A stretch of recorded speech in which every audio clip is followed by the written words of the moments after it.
I have always had a affinity with axe handles, sledgehammer handles, and these kinds of tools as improvised weapons, or not improvised, maybe just as a training tool as well. The beauty of the axe handle as a training tool is that you can have edge awareness when you're swinging it. And this is really beneficial if you want to be able to apply blunt impact weapons to edged weapons training. Now, as a weapon, as a blunt impact weapon, the axe handle is amazing. It is shaped so that you're striking with a heavy, small striking surface. In other words, it will cause damage to bones quite easily. A committed strike with an axe handle will easily break a large bone. And the beauty about blunt impact weapons is they're much easier to scale your use of force. I can hit for the head, which would be lethal force, or I can hit for the collarbones, the elbows, the hand, the kneecap.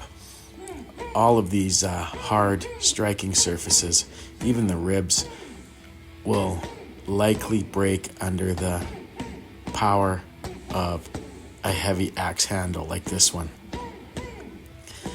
I really enjoy training with weapons like this because the heaviness of the weapon helps me develop strength and makes it a lot easier to use light sticks in my arnis training.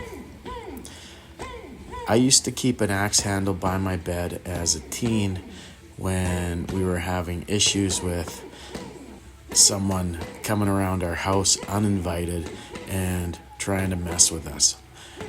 Long story. That's where I developed an affinity for training with the axe handle or other heavy blunt impact weapons like that. I didn't know that there was arts that taught blunt impact weapons. I just practiced on a heavy bag, and I think I had some pretty practical skills if push came to shove and I had to use that weapon. Now, if you have an axe that needs a new handle, don't just throw out the old handle.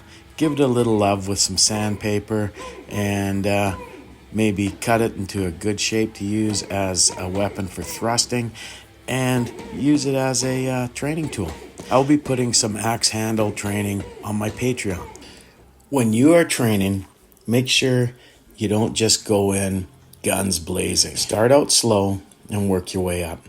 I usually warm up with Carenza and some movement, and then I go on to the heavy bag once my body is warm. This is an example of Carenza here. Carenza is important because it teaches you to recover from overswings.